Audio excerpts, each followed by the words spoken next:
You wanna go, you wanna leave. So baby, come and get away with me. You wanna go, you wanna leave. So this video, I'm gonna teach you guys what I learned in real estate. I talked before in my testimony by my ex's father how I really looked up to him and how he had a lot of real estate property. And I'm gonna share with you guys what he taught me. So, you know, growing up, I grew up poor and everything like that. When I met my girlfriend and her family, they were well off. Like, they lived in like a $600,000 house. He had all these rental properties. He had a 6-plex, a 4-plex, a few houses. And he ended up retiring, owning all that stuff. And everything was paid off when he retired. So I think he had, a 6-plex, a 4-plex, so that's 10 units. And then I think he had maybe 3 or 4 houses besides his own house. So let's just say 14 units, 14 rentals, let's just say like that. When he retired, I think everything was paid off. All his apartments, all of his rental properties, they were all paid off. And so, and each one of them was bringing at the very minimum $950 a month to up to $1,300 or $1,400 a month for each one of these properties. And so if you do the math on this, that's 14 rental units. And everything's paid off, so that's $14,000 a month, give or take. And that has nothing to do with his retirement, his pension. That has nothing to do with the money they saved up, his wife's pension. That's just strictly all those rental properties, $14,000 a month. So if we take this by a whole year, so 10 months is $140,000, and then just add another $30,000 on top, so you're looking at $170,000 a year. $170,000 a year was coming in just from his rental properties when he retired, and he only had 14. So I really paid attention to a lot of this, and it's really stuck with me over the years. And so while I was like in my early 20s, he started teaching me about real estate and how to do real estate and what, you know, how to make money off of real estate. And so when you're getting ready to buy a house, you could either go FHA or conventional loan. And to qualify for a conventional loan, you have to have a higher credit score, and sometimes you have to put down a little bit more money.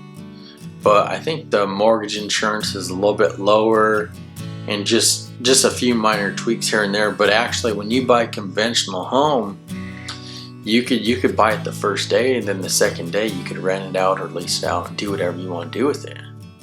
Where FHA has certain guidelines, where if you buy a house through FHA,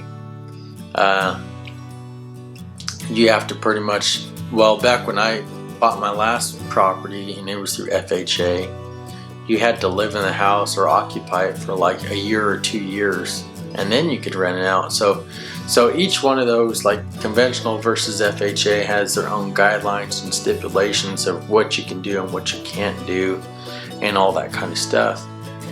So he started teaching me about, you know, the interest rates, you know, FHA, conventional, mortgage insurance, homeowners insurance, principal, putting money down, just everything. And so, you know, I was really paying attention. And so, like, he says all the houses that he buys or any kind of property, he tries to put down 20%. And I just asked, well, why do you put down 20%? And he says, well, 20% knocks out the mortgage insurance. So that's an extra insurance that you're paying out of your own pocket just to insure the lender for the money that they lend you.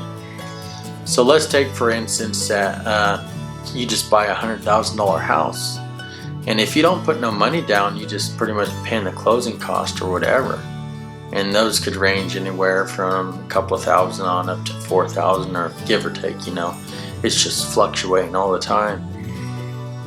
And you could pay that closing cost. But if you don't put nothing down above and beyond your closing costs, you have to pay mortgage insurance.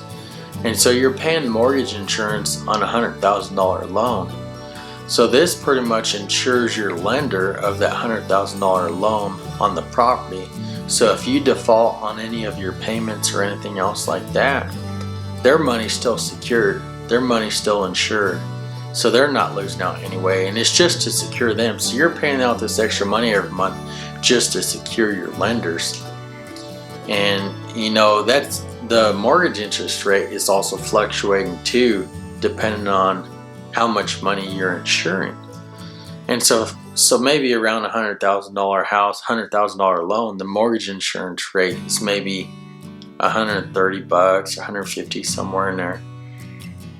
And so when you break down the payments of a house, let's say you have your principal payment and your interest payment, and then you have your mortgage insurance, and then you have your homeowner's insurance. So you have 4 big payments. And then there's some other stuff in there involved too that I'm not going to get into. But and then on top of that, you know, you got your lights and water and all that other stuff. But so he would always tell me, if you can, put down 20% on the house. That way you knock out that mortgage insurance. You're not paying that extra $150. And I'm thinking, well, how am I really saving by just saving on $150? Well, it actually adds up in the long run. And plus, when you put down 20%, not only does it cancels out your mortgage insurance, it actually lowers the monthly payment too, because you're not getting a loan for $100,000, you're just getting a loan for $80,000. So you already have equity in that house. And equity is like, so if you get a house for $100,000 and you just walk into it without putting nothing down, you know, you owe $100,000. With if you put down 20%, let 20% of $100,000 is going to be 20 grand. You're walking into a house and you're buying a house that's already 20 grand in equity. So instead of having to pay $100,000, you're only paying 80. So you already have 20,000 invested in this house. So if anything happens in the long run, you sell it, you have 20,000 in equity sitting there that you could play with. That's already money that you have invested in the house that you can get back later, depending on certain circumstances. And so he was teaching me all this stuff. So what he taught me is like this. So say you got a $100,000 house, and say it rents out for, let's just say $800 or $900. Let's just say it rents out for $900 a month for a $100,000 house. Well, when you put down your 20%, your $20,000, you're knocking out the mortgage insurance and you're also reducing the monthly payment. So if we compare this, so if you didn't put down no money on the house and just paid the closing cost on $100,000 a house, or $100,000 house, let's say your payment's $900 a month, right? But when you're walking into a house, putting that money down, knocking out that mortgage insurance, let's say that your house payment drops from $900 down to $650 a month. So you only had to pay $650 a month. Well, what you do is you're going to lease out this property and rent it out. And so when you lease it out to somebody, you're not going to make them pay $650 a month. You're going to make them pay $900 a month. Because what you want to do is you want them to cover your monthly payment on the house, and you also want to get some extra on the top for added income. And so the extra income between $900 and $650 is only $250. So you're only gaining $250 a month off this house. But if you add it up over a year, it's almost like $3,000. So $3,000 is going straight into your bank account from this house. Not only are you getting this extra income going into your bank account, they're also paying your payment, and they're locked into a lease. So they have to pay that payment every month for a year or whatever. They're locked into a lease. And he collects damage deposit and just everything. He doesn't allow smoking or pets or nothing that could really bring the value of the house down, you know, because it's an asset. If you bring someone in there that smokes and that's got animals and they have bad credit and they don't have a good history, you're just asking for trouble.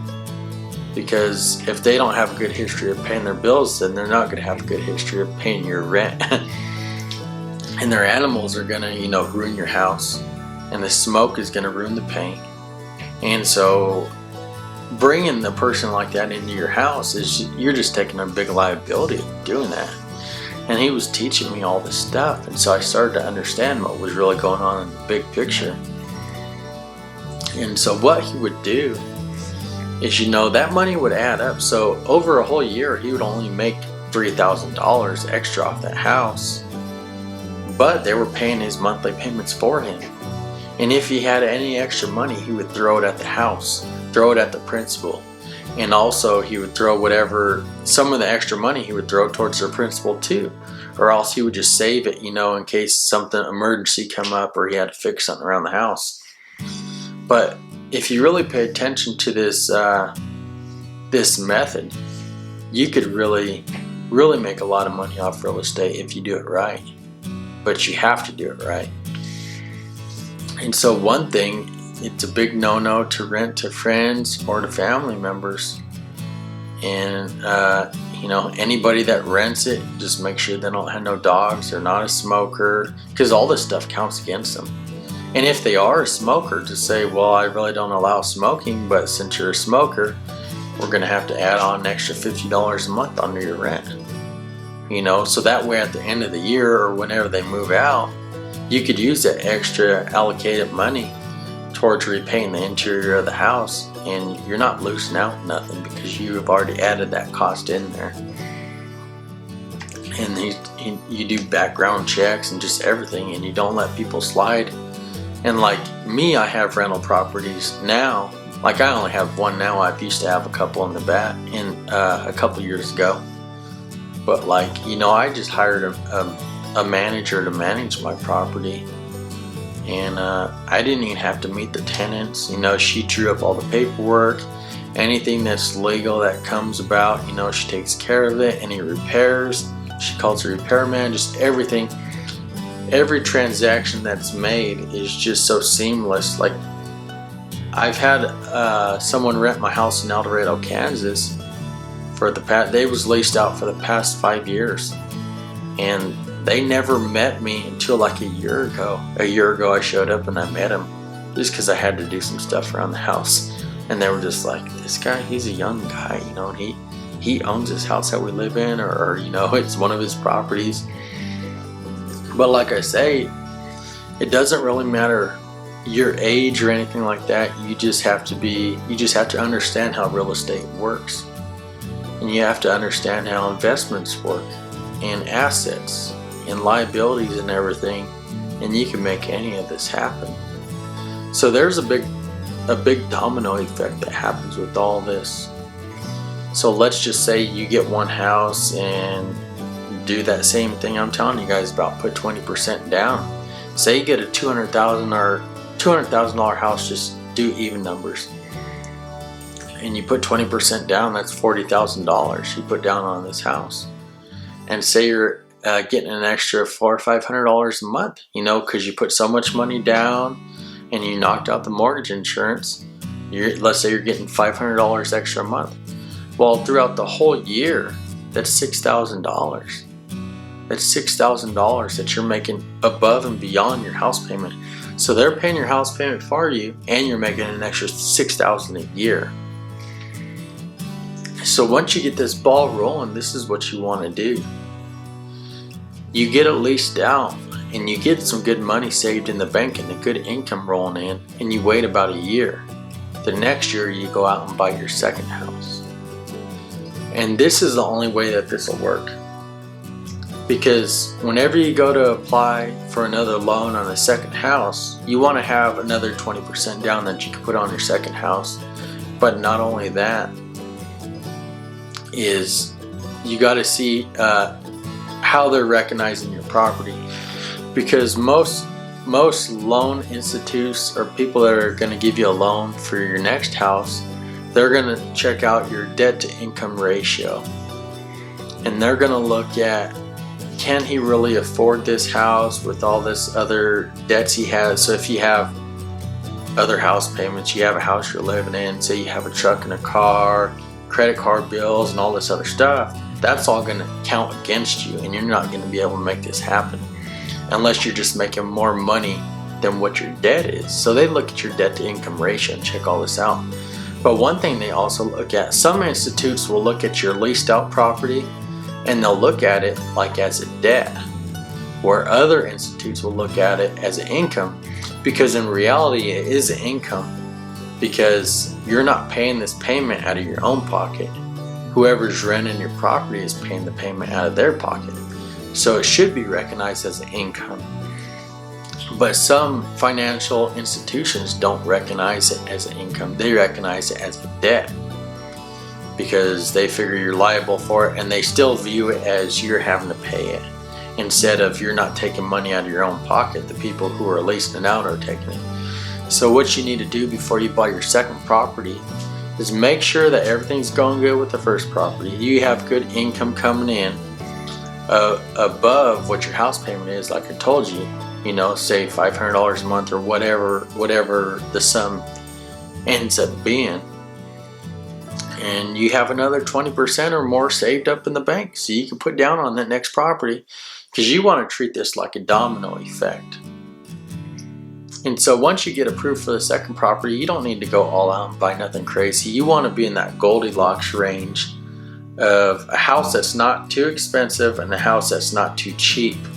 You want a house that every single family home is willing to rent out, and something that's right around a medium price, so right around $1,000 a month.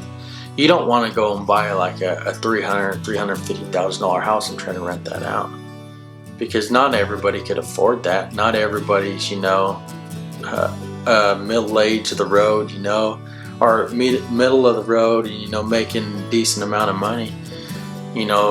Most people are willing to pay $1,000 a month, but not everybody's willing to pay, for a $350,000 house payment's probably like close to $3,000 a month or so, $2,700.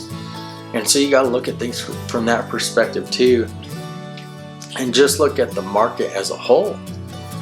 And so when you go in to do your second house, you want to put your 20% down, make sure that they're recognizing it as an income and not as a debt, so you'll be approved for it, and everything will work out just fine. You get a house that you want to walk through the house and look at it like, I only want to buy a property that I would be happy living in and happy renting out, because then other people are most likely will be happy living there also.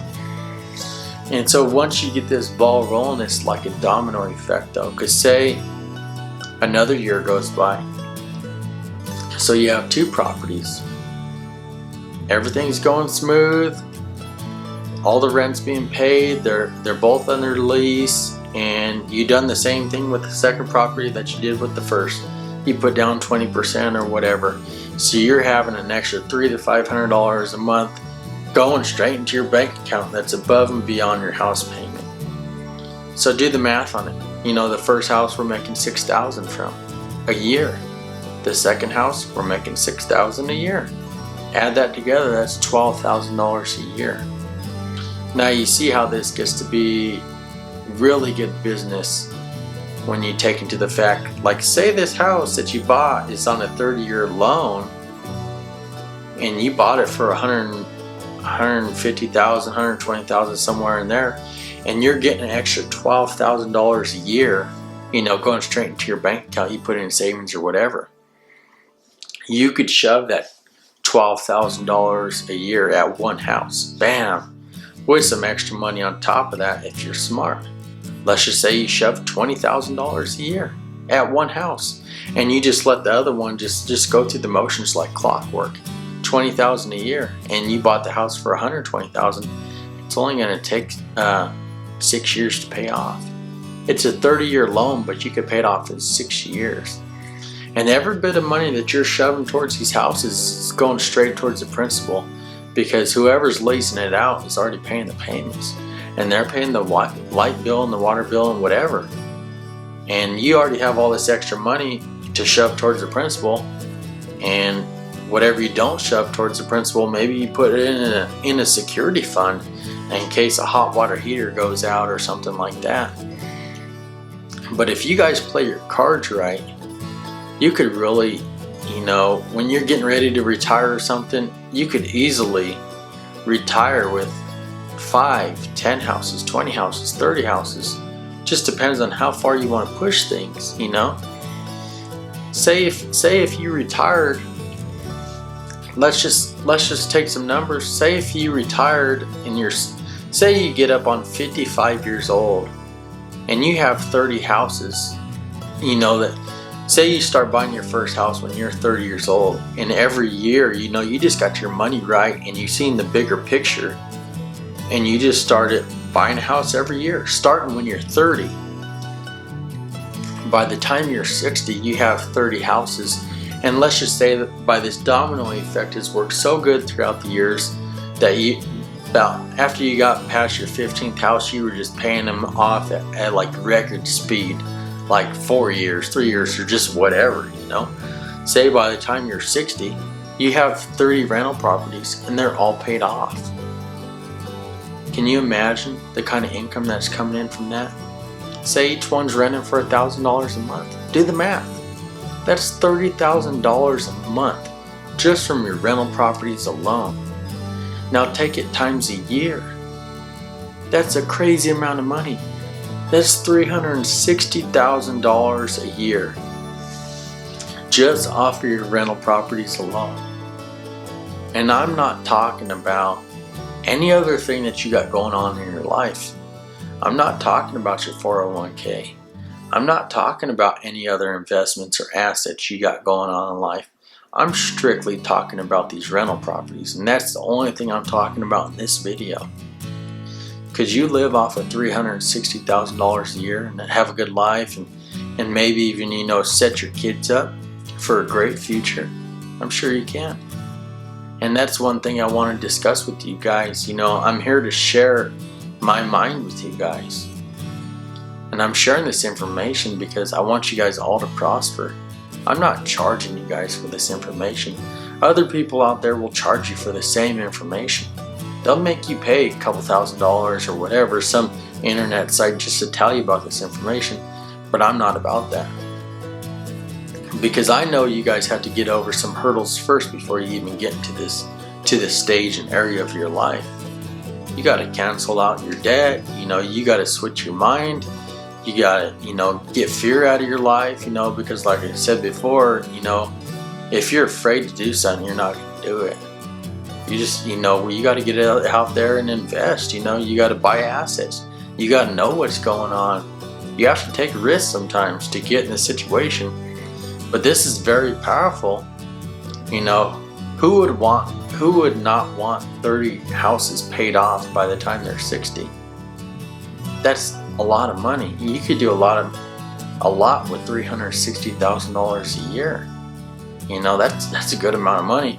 And not even thinking about, well, this isn't even my 401k or my retirement package.